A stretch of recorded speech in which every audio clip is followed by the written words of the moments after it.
নমস্কার। 2025 মে এবং সিংহ রাশি সিংহ লগ্ন 2025 সালের মে মাস সিংহ রাশি সিংহ লগ্নের জাতক জাতিকাদের জন্য রাশিফল, মাস ভিত্তিক রাশিফল, অর্থাৎ 2025 এর মে মাস সিংহ রাশি সিংহ লগ্নের জাতক জাতিকাদের ঠিক কিরকম কাটবে, কোয়ালিটি অফ টাইম কি থাকছে, সময়ের গুণগত বৈশিষ্ট্য ঠিক কি হতে চলেছে, সময় কতটা আপনার ফেভারে থাকছে বা সময় কতটা আপনার এগেনস্টে থাকছে। সিংহ রাশি সিংহ লগ্ন অর্থাৎ সাইন লিও, ন্যাচারাল জোডিয়াকের যেটা 5th হাউস বা পঞ্চম ঘর। সিংহ রাশি সিংহ লগ্নের জাতক জাতিকাদের জন্য মে মাসে যে গ্রহাবস্থান তৈরি হচ্ছে তার ভিত্তিতেই কিন্তু এই মাস ভিত্তিক রাশিফল নির্দিষ্ট হয়ে থাকে। রাশিফল আসলে জ্যোতিষের পরিভাষায় যাকে আমরা গোচর ফল বলে থাকি, অর্থাৎ গোচর, সঞ্চার বা ট্রানজিটে গ্রহদের কি সঞ্চার, মুভমেন্ট ইত্যাদি, কি অবস্থান ইত্যাদি থাকছে এবং তার ভিত্তিতেই কিন্তু কোয়ালিটি অফ টাইম বা সময়ের গুণগত বৈশিষ্ট্য তৈরি হয়। যে সৌরমণ্ডলে, যে সোলার সিস্টেমে আমরা রয়েছি, সময় কতটা আপনার ফেভারে থাকছে মে মাসে বা সময় কতটা এগেনস্টে থাকছে। যাদের চন্দ্র রাশি বা মুন সাইন হচ্ছে সিংহ বা লিও, এই ভিডিও তাদের জন্য। যাদের লগ্ন বা অ্যাসেন্ডেন্ট হচ্ছে লিও, এই ভিডিও তাদের জন্য।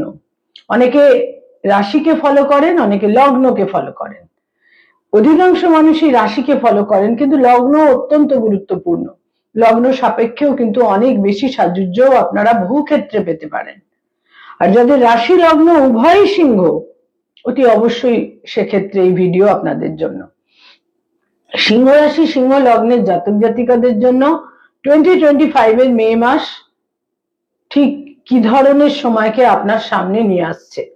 জ্যোতিষশাস্ত্র হচ্ছে মূলত, তার মূল উপযোগিতা হচ্ছে আন্ডারস্ট্যান্ডিং অফ টাইম, সময়কে জানা, সময়কে বোঝা। টাইম, সময় বা কালকে বোঝবার জন্য এই শাস্ত্র কিন্তু অত্যন্ত উপযোগী এবং কিছুটা আমরা বলতে পারি অপরিহার্য। তো সিংহ রাশি সিংহ লগ্নের জাতক জাতিকাদের জন্য এই মে মাসে একটি বিশেষ অত্যন্ত গুরুত্বপূর্ণ গ্রহাবস্থান তৈরি হতে চলেছে। তা হচ্ছে 18th মে তাদের সেকেন্ড হাউস থেকে রাশি লগ্নে কেতু গোচর করবে বা সঞ্চার করবে, যেটা পরবর্তী 1.5 বছর এই রাশি লগ্নে কেতু অবস্থান করে থাকবে। অসম্ভব গুরুত্বপূর্ণ, মেজর, অত্যন্ত সিগনিফিক্যান্ট এই ট্রানজিট। কেতু তাদের রাশি লগ্নে গোচর করবে। যথারীতি 18th মে তাদের রাশি লগ্নে কেতু গোচর করবে, অর্থাৎ তাদের সপ্তমে রাহুও গোচর করছে। এই গ্রহাবস্থান কিন্তু অতীব গুরুত্বপূর্ণ হতে চলেছে সিংহ রাশি সিংহ লগ্নের জন্য। তাদের দ্বিতীয় এবং অষ্টম থেকে তাদের রাশি এবং লগ্নে রাহুকেতু গোচর করতে চলেছে।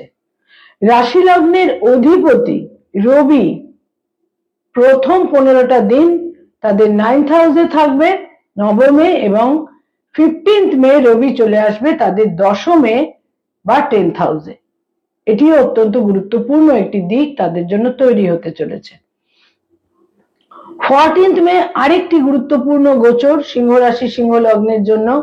তাদের দশমের বৃহস্পতি একাদশে গোচর করবে 14th মে, এবং এখানে বৃহস্পতি কম বেশি প্রায় 5.5 মাস মতো অবস্থান করবে, কারণ বৃহস্পতির এখানে অতিচার গতি সংগঠিত হতে চলেছে। দ্বাদশে থাকছে মঙ্গল নিচ রাশিগত হয়ে পুরো মাসটাই।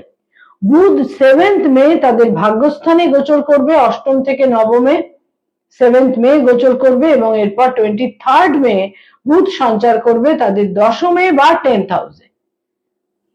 শুক্র সিংহ রাশি সিংহ লগ্নের জন্য তৃতীয় এবং দশমের অধিপতি হচ্ছে শুক্র। এই শুক্র তাদের পুরো মাসটাই কিন্তু অষ্টমে অবস্থান করে থাকবে, এবং 31st মে শুক্র চলে আসবে তাদের নবমে, একদম মাসের শেষ দিন। এবং শনি তাদের অষ্টম ঘরে 8th হাউসে পুরো মাসটাই থাকছে এবং আমরা জানি আগামী 2.5 বছর শনি সিংহ রাশি সিংহ লগ্নের 8th হাউসে অবস্থান করে থাকবে।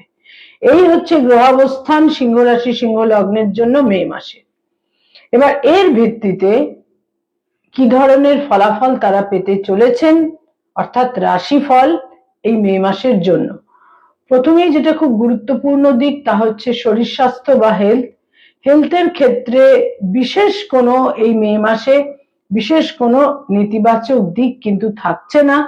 হেলথের ক্ষেত্রে মোটামুটি শুভই বলা যায়।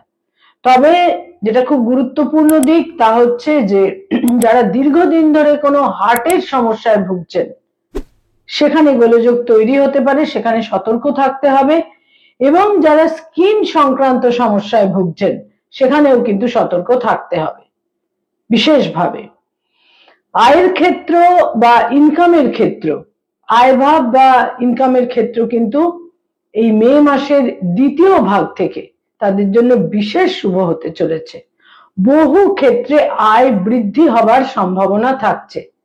ব্যয়ভাব অত্যন্ত প্রবল থাকছে বিভিন্ন কারণে, পারিবারিক কারণে বা কোনোভাবে নতুন করে তারা কোনো নতুন প্ল্যান প্রোগ্রাম ইত্যাদি করেছেন ভাগ্যোন্নতির ক্ষেত্রে, বা পারিবারিক কারণে নতুন করে কোনো ক্ষেত্রে নতুন কোনো স্থানে তারা রিসেটেলড হতে চাইছেন ইত্যাদির কারণে কিন্তু ব্যয়ভাব অতীব প্রবল থাকছে। এই সমস্ত ক্ষেত্রে অত্যন্ত অ্যালার্ট থাকতে হবে, সতর্ক থাকতে হবে এবং যথেষ্ট একটা চিন্তা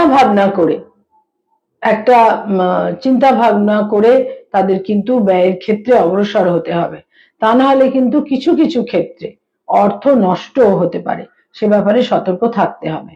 যারা কোনো আইনি সমস্যা, মামলা মোকদ্দমা, লিটিগেশন ইত্যাদির মধ্যে রয়েছেন তাদের জন্য বলবো এই মাস থেকে কিন্তু এই ধরনের প্রভাব বা প্রকোপ ক্রমশ বৃদ্ধি হবে।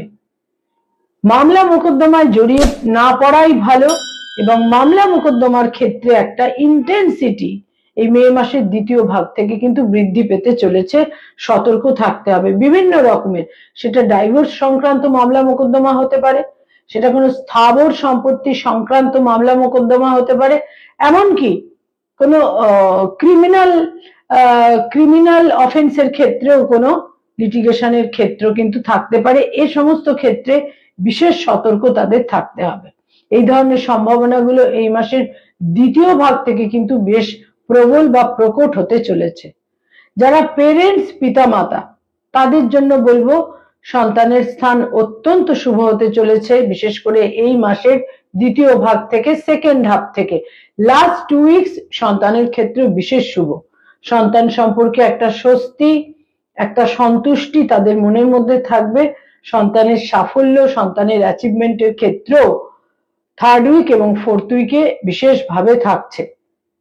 যারা কোনো স্থাবর সম্পত্তিতে বিনিয়োগ করতে চাইছেন, জমি, বাড়ি, ফ্ল্যাট ইত্যাদিতে, এই মাস কিন্তু তাদের জন্য খুব একটা ফেভারেবল নয়। এই মাসে কিছুটা সময়কে কাটিয়ে নিয়ে পরবর্তী মাস থেকে এই সমস্ত ক্ষেত্রে আপনারা সিদ্ধান্ত নিতে পারেন, কিন্তু এই মাস অতটা ফেভারেবল থাকছে না। যারা স্টুডেন্ট, শিক্ষার্থী, বিদ্যার্থী, তাদের জন্য বলবো এই মাসের দ্বিতীয় ভাগ থেকে সময় অত্যন্ত শুভ এবং উচ্চশিক্ষার ক্ষেত্রে সাফল্য, কম্পিটিটিভ পরীক্ষার ক্ষেত্রে সাফল্য, মনোসংযোগের ক্ষেত্রে শুভ। যারা পিএইচডি করছেন, রিসার্চ ওরিয়েন্টেড কাজকর্ম করছেন, গাইড বা মেন্টরের থেকে একটা বিশেষ সাপোর্ট বা সহযোগিতা তারা অতি অবশ্যই পাবেন। বিশেষ শুভ কিন্তু এই মাসে স্টুডেন্টদের জন্য, বিশেষ করে সেকেন্ড হাফ থেকে, 3rd উইক থেকে। যারা কোনো রিলেশনশিপ, প্রেম প্রীতি প্রণয়ের মধ্যে রয়েছেন, সেখানে বিবাহের সিদ্ধান্ত নেবার প্রবল সম্ভাবনা এই মাস থেকে তৈরি হচ্ছে এবং এই মাসে বিশেষভাবে থাকছে। তারা বিবাহের সিদ্ধান্ত নিতে পারেন। নতুন প্রেমের সম্পর্ক এই মাসে আকস্মিকভাবে তৈরি হতে পারে। যারা অলরেডি বিবাহিত, সেখানে বলবো দাম্পত্য জীবনে কিন্তু একটা স্থানান্তরিত হওয়া, স্বামী বা স্ত্রী কোনো কারণে, কর্মসূত্রে বা কোনো কারণে তাদের একটা ফিজিক্যাল ডিস্টেন্সের ক্ষেত্র তৈরি হতে পারে। বহু ক্ষেত্রে মতভেদ, মনোমালিন্য এবং ডাইভোর্স সংক্রান্ত মামলা মোকদ্দমা, যারা হয়তো দীর্ঘদিন ধরে ভাবছিলেন যে একটা ডাইভোর্স ইত্যাদির সিদ্ধান্ত নেবেন, সেখানে কিন্তু এই মাস খুব গুরুত্বপূর্ণ, ভাইটাল হতে চলেছে, বিশেষ করে এই মাসের দ্বিতীয় ভাগ থেকে। বিভিন্নভাবে ডাইভোর্স সংক্রান্ত মামলা মোকদ্দমার একটা সম্ভাবনা এই মাস থেকে কিন্তু তৈরি হচ্ছে। যারা ডক্টর, মেডিকেল প্রফেশনে রয়েছেন, হিলিং প্রফেশনে রয়েছেন, এই মাস তাদের জন্য অত্যন্ত শুভ। তবে ভুল সিদ্ধান্ত নেওয়ার সম্ভাবনাও এই মাসে থাকছে।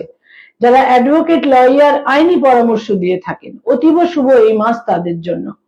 বিভিন্নভাবে যোগাযোগের মাধ্যমে এবং মক্কেলদের সঙ্গে সম্পর্কে উন্নতি এবং যোগাযোগের মাধ্যমে উন্নতি, অগ্রগতির ক্ষেত্র এই মাসের দ্বিতীয়, তৃতীয় এবং চতুর্থ সপ্তাহে বিশেষভাবে থাকছে। যারা মানি মার্কেটে রয়েছেন, stock market, share market, insurance, banking sector, chartered accountant, নিজস্ব চার্টার্ড ফার্ম রয়েছে, বিভিন্ন ফিনান্সিয়াল ইনস্টিটিউশনে যারা কনসালটেশনের কাজ করে থাকেন, যারা এজেন্ট হিসেবে ইনভেস্টমেন্টের কাজ করিয়ে থাকেন, এই মাসের দ্বিতীয় সপ্তাহ থেকে সময় শুভ। বিভিন্নভাবে সুযোগ সুবিধে, সম্ভাবনা, অর্থাগম আপনাদের ক্ষেত্রে বৃদ্ধি পাবে। যারা কোনোভাবে সৃষ্টিশীল কাজের সঙ্গে সংযুক্ত, আর্টিস্ট, শিল্পী, অভিনয়ের জগতে রয়েছেন, বিজ্ঞাপনের জগতে রয়েছেন, যে কোনো ভাবে পারফর্মিং আর্টের সঙ্গে যারা সংযুক্ত, যারা বিজ্ঞাপনের জগতে রয়েছেন, যারা অ্যানিমেশনের জগতে রয়েছেন, যারা ক্রিয়েটিভ লেখালেখির কাজ করেন, ইনোভেটিভ লেখালেখির কাজ করেন, বিউটিফিকেশনের কাজ করে থাকেন, বিভিন্নভাবে ক্রিয়েটিভিটির সঙ্গে যারা সংযুক্ত, এই মাস তাদের জন্য তুলনামূলক হয়তো অতটা শুভ নয়, কিন্তু পরবর্তী মাস থেকে সময় আপনাদের জন্য অনেক বেশি ফেভার নিয়ে আসবে। এই মাসে কিছু বাধা বিঘ্ন প্রতিবন্ধকতা থাকবে, তবে তৃতীয় সপ্তাহ থেকে তুলনামূলক শুভ।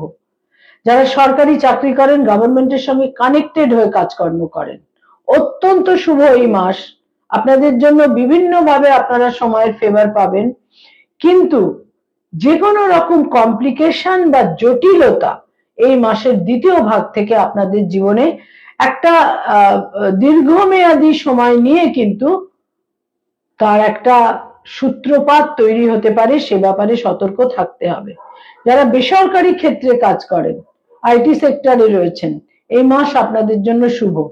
দূরযাত্রা, বিদেশ যাত্রার সম্ভাবনা তৈরি হচ্ছে, বা বিদেশ যাত্রার ক্ষেত্রেও এই মাসে প্রবল ভাবে থাকছে, বিশেষ করে সেকেন্ড হাফে, তৃতীয় চতুর্থ সপ্তাহে। যারা পড়ানোর কাজ করেন, স্কুল, কলেজ, ইউনিভার্সিটিতে পড়িয়ে থাকেন, শিক্ষক, শিক্ষয়িত্রী, অধ্যাপক, অধ্যাপিকা, ফ্যাকাল্টি হিসেবে বিভিন্ন ইনস্টিটিউটে পড়ানোর কাজ করেন, তাদের জন্য এই মাসের তৃতীয় চতুর্থ সপ্তাহ অতীব শুভ। সর্বক্ষেত্রে আপনারা একটা সহযোগিতা পাবেন, সন্তোষজনক পরিস্থিতি তৈরি হবে, কলিগদের সঙ্গে সম্পর্কেও কিন্তু উন্নতির ক্ষেত্র তৈরি হবে। কিছু চোখের সমস্যা আপনাদের বিড়ম্বনায় ফেলতে পারে। যারা রাজনৈতিক ব্যক্তিত্ব, পলিটিক্যাল ফিগার, বিশেষ কোনো পরিবর্তন আপনাদের জীবনে সূচনা হবে এই মাসের দ্বিতীয় ভাগ থেকে।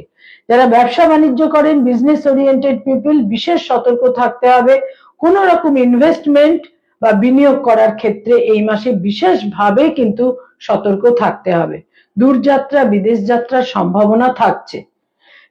বয়সে ছোট ভাই বোনেদের সঙ্গে সম্পর্কে কিছুটা জটিলতা থাকতে পারে এই মাসে, কিন্তু বয়সে বড় ভাই বোনেদের সঙ্গে এই মাসের দ্বিতীয় ভাগ থেকে লাস্ট 2 উইকস বয়সে বড় ভাই বোনেদের সঙ্গে সম্পর্কে বিশেষ উন্নতি, সাপোর্ট এবং সহযোগিতা। প্রভাবশালী বন্ধু বান্ধবদের সাপোর্ট, সহযোগিতা এই মাসে আপনারা পেতে পারেন। কোনো প্লেজার ট্রিপে যেতে চাইলে এই মাসের দ্বিতীয় ভাগ আপনাদের জন্য বেশ শুভ, লাস্ট 15 ডেজ। যারা সিংহ রাশি, সিংহ লগ্নের জাতক জাতিকা, তাদের জন্য বলবো যে এই মাসে কয়েকটি রং বা কালার আপনাদের জন্য অত্যন্ত শুভ, অত্যন্ত ফেভারেবল হতে চলেছে। দৈনন্দিন প্রাত্যহিক জীবনে বিভিন্ন ব্যবহার্য জিনিসের ক্ষেত্রে আপনারা ব্যবহার করতে পারেন, বিশেষ শুভ ফল পাবেন। গোলাপি রং বা লাইট পিঙ্ক, এই রংটি অত্যন্ত শুভ। কমলা রং এবং হলুদ রং, অরেঞ্জ এবং হলুদ, ইয়েলো, এই রংগুলো আপনাদের জন্য বিশেষ শুভ থাকছে, দৈনন্দিন প্রাত্যহিক জীবনে ব্যবহার করতে পারেন। কয়েকটি ডেট বা তারিখ আপনাদের জন্য খুব গুরুত্বপূর্ণ, সিগনিফিকেন্ট থাকছে এই মাসে এবং ইভেন্টফুল হতে চলেছে। তার মধ্যে 1 তারিখ, 3 তারিখ, 1 তারিখ, 3 তারিখ, 11 তারিখ, 13 তারিখ, 14 তারিখ, 18 তারিখ, 22 তারিখ, 24 তারিখ, 27 তারিখ এবং 31 তারিখ। এই ডেটগুলো আপনাদের জন্য খুব গুরুত্বপূর্ণ। সিংহ রাশি, সিংহ লগ্নের জাতক জাতিকাদের মনে রাখতে হবে, কেতু তাদের রাশি লগ্নে সঞ্চার করছে এই মাসে এবং রাহু তাদের সপ্তমে সঞ্চার করছে বা গোচর করছে। এটা খুব গুরুত্বপূর্ণ, জীবনে বিশেষ পরিবর্তন সূচক এবং যাদের সিংহ রাশি, সিংহ লগ্ন এবং বার্থ চার্টে, ন্যাটাল চার্টে, জন্মকালীন বার্থ চার্টে সিংহ রাশিতেই কেতু এবং সিংহ রাশিতে কেতু এবং কুম্ভ রাশিতে রাহু রয়েছে, তাদের জন্য কিন্তু অতীব গুরুত্বপূর্ণ হতে চলেছে, কারণ তাদের নোডাল রিটার্ন হতে চলেছে। নমস্কার।